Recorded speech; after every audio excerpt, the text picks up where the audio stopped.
Yeah. Well, we'll see how good Seth's coming along. Get on up there. Get up there. Yeah, no doubt. How is the rehab? It's going good. It's going good. Getting a bunch of great reports from my surgeon and my PT, and timelines I'll be back for training camp, so that's good news to hear.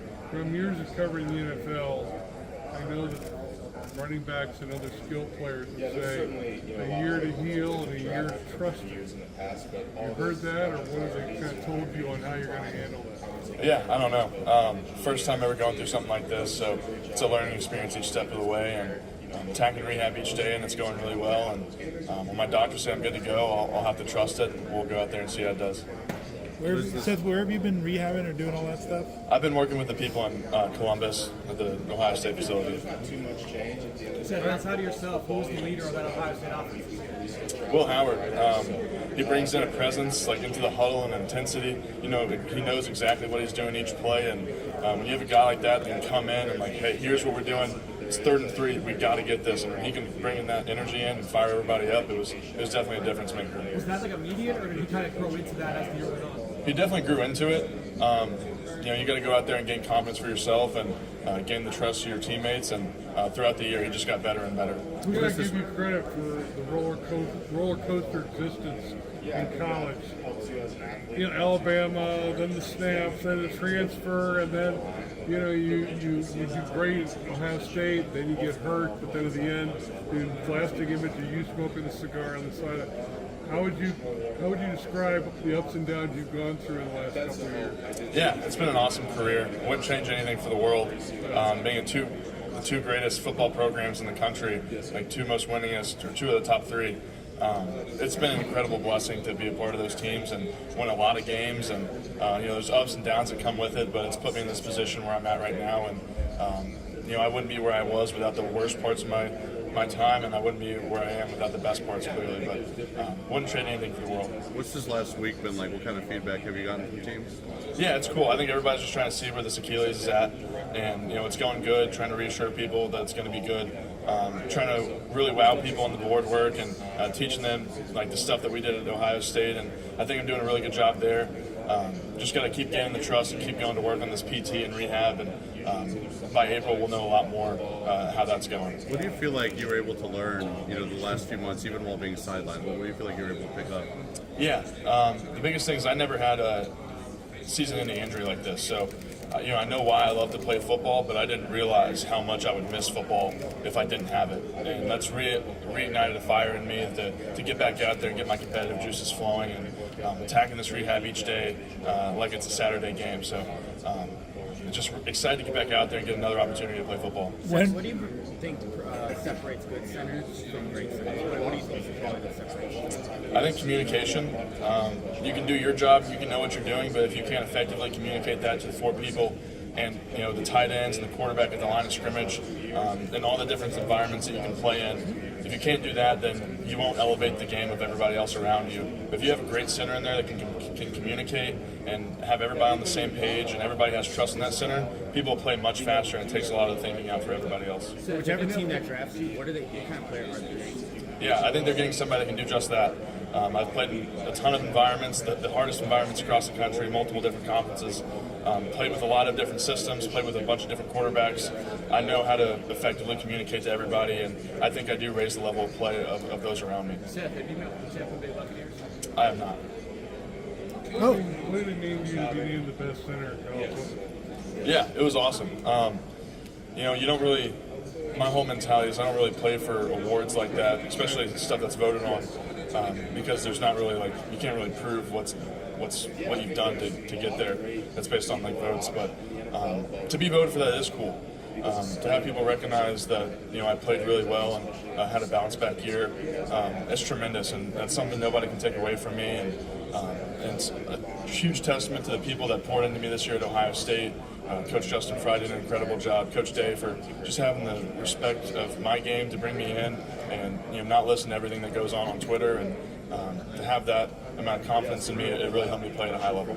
We have Nick Saban to thank for badass safety name downs, a great center, the future quarterback next year. Jimmy Christmas, you guys kind of found a good promised land after Nick retired, I guess. Yeah, I think Coach Day does a great job of identifying good people to bring into his organization, whether that's in high school or through the transfer portal. And he does a really good job at that, and it really paid off this year. What did you think of the way Carson stepped in, and where did you kind of see him grow the most, especially the last couple months there? Yeah, Carson did an incredible job after I got hurt. He was starting to left guard for a couple games before I went down, and for him to slide back into the center spot where he'd been taking a lot of backup reps throughout the year, I think he grew a lot.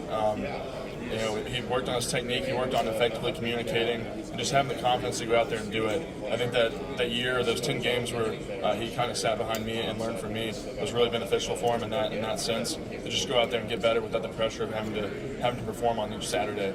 So by the time he got to step in, he was an incredible distance away from who he was. How big of a leader do you think he's going to be on this 2025 team?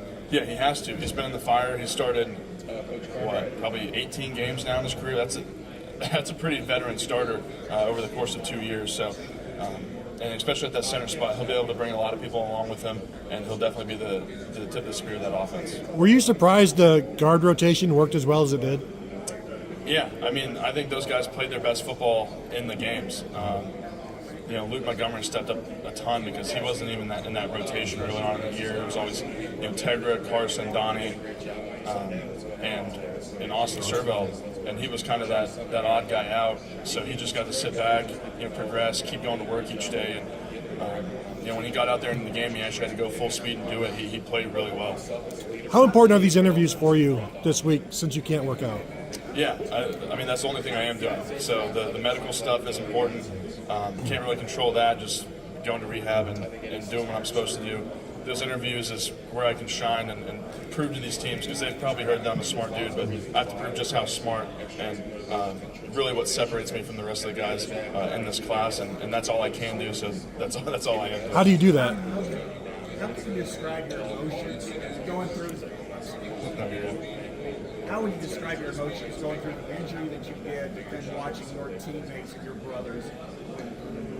Yeah, I was distraught because as soon as you do that, you don't know what the future holds. I didn't know if I was going to be standing here doing this. I didn't know if I'd ruined my team's dreams of continuing on that playoff run because we had already lost Josh Simmons, and I know once you start losing starters like that, it's hard to keep going. So the first couple of weeks were really tough on me. I was glad to go see us go out and beat Indiana. The next week was hard because I feel like I could have helped in that the Team Up North game. But to see them really take that next step in the playoffs and have those 2 extra weeks to gel in between the Big Ten championship game week and the couple off weeks that we had, it was just incredible to be a part of that. I stuck around and I was helping in the meeting rooms and helping out at practice a lot, more for me than for them, because I couldn't not be around and be around those guys, because those are definitely my brothers, and I know that's cliche, a lot of people say that, but the amount of love I have for the dudes in that room is unbelievable. Have you met formally with the 49ers by chance? I have not. What have teams talked to you about? Have they mostly talked about you playing center? Have they talked about guard spots as well? Just what's because you all played center in college. Yeah, I started every single game at center in college. Every single one of these teams has curiosity, hey, have you even played guard before? And I have in practice. I've worked at it. I think I could easily slide over and play guard. Probably take a little bit of development and learning the new angles, but I think I'd pick up on it quick. Seth, going back really quickly to the film room, what you're trying to show on teams, how do you separate yourself in that aspect? Every other prospect probably also did the same thing. How do you separate yourself from that? I think, they make you drop some plays, so I try to pick good plays that take a lot of explanation, and I install it I'm the offensive coordinator. I drop every single guy on the field what he's doing, and really try to impress these guys with the amount of knowledge I have, because it's different than walking up saying, hey, I can find where the mic is, but if I can tell you what every single person on the field is doing, it really shows that I know what I'm doing and where I fit in that puzzle. Where did you learn that kind of work habit, that mental side? Where did you learn to bring that to the table and how important that is? Yeah, I've been working with A.Q. Shipley over some Zoom calls, and I went out to Phoenix and worked with him. And he's a longtime veteran in the NFL, assistant offensive line coach for the Tampa Bay Bucks, and he's just given me a tremendous amount of knowledge to kind of how to demonstrate that. I've played in a ton of different schemes. I had all the schemes at Bama, went to Chip Kelly's offense at Ohio State. more of a pro style like numbering system, and I've had a ton of offensive line coaches. I've had 4 offensive line coaches in my 5-year career, so I've learned from a ton of different people. Just picking up different knowledge from each one of them has been a very beneficial process to go through for me, and I think it really helps me when I can go out there and demonstrate what I know and how much knowledge and experience I have. Well, back to what I've been asked, but can you explain part of that decision to transfer from Bama to Ohio State? Yeah, I didn't have the year I wanted to my last year at Alabama, and my end goal was I wanted to play in the National Football League. You know, going into that 4th year, I had a draftable grade. At the end of it, I didn't. And if I wanted to go and get to this point, I had to challenge myself. I had to be uncomfortable. I went to Ohio State where they had a guy who had started 12 games at center the year before. I knew if I couldn't play at Ohio State, then I wasn't going to play in the NFL anyways.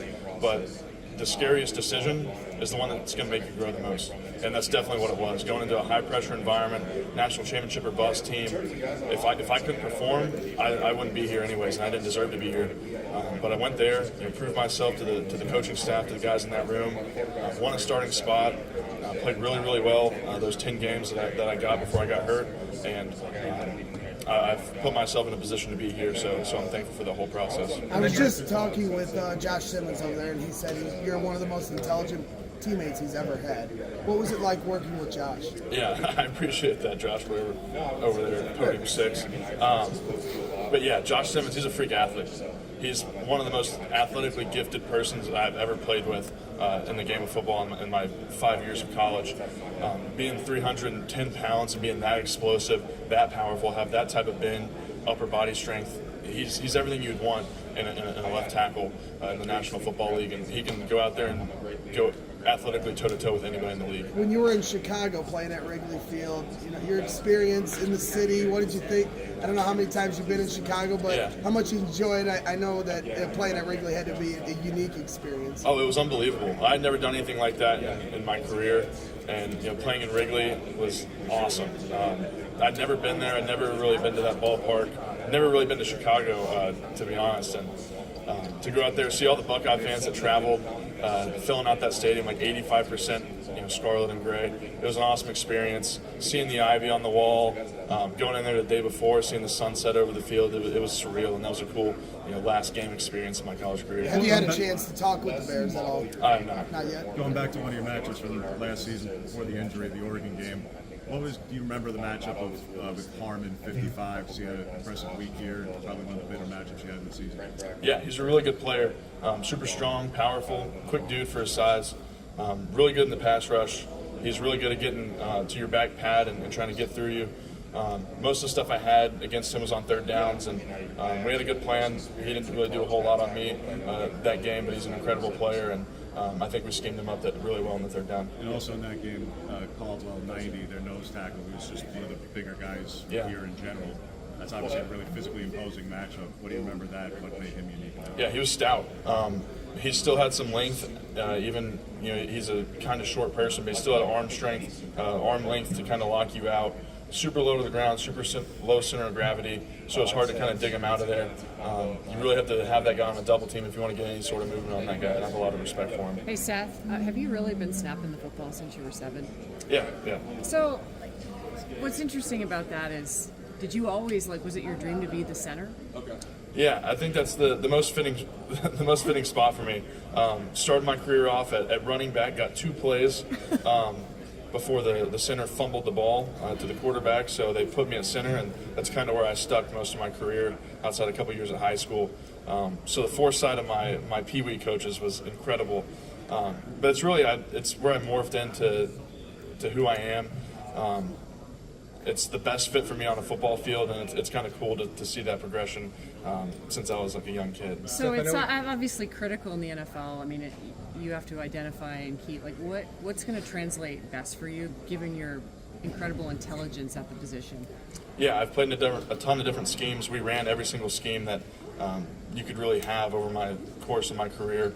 From Bama to Ohio State, so I have a tremendous knowledge base, going into these installs and meetings with coaches, and I'll be able to pick it up really quick. Seth, I know he got hurt midway through the year, but what were your impressions about playing with Josh Simmons for the amount of games he did, and what stood out about him as a left tackle? Yeah, he's a freak athlete. He can athletically go toe-to-toe with anybody.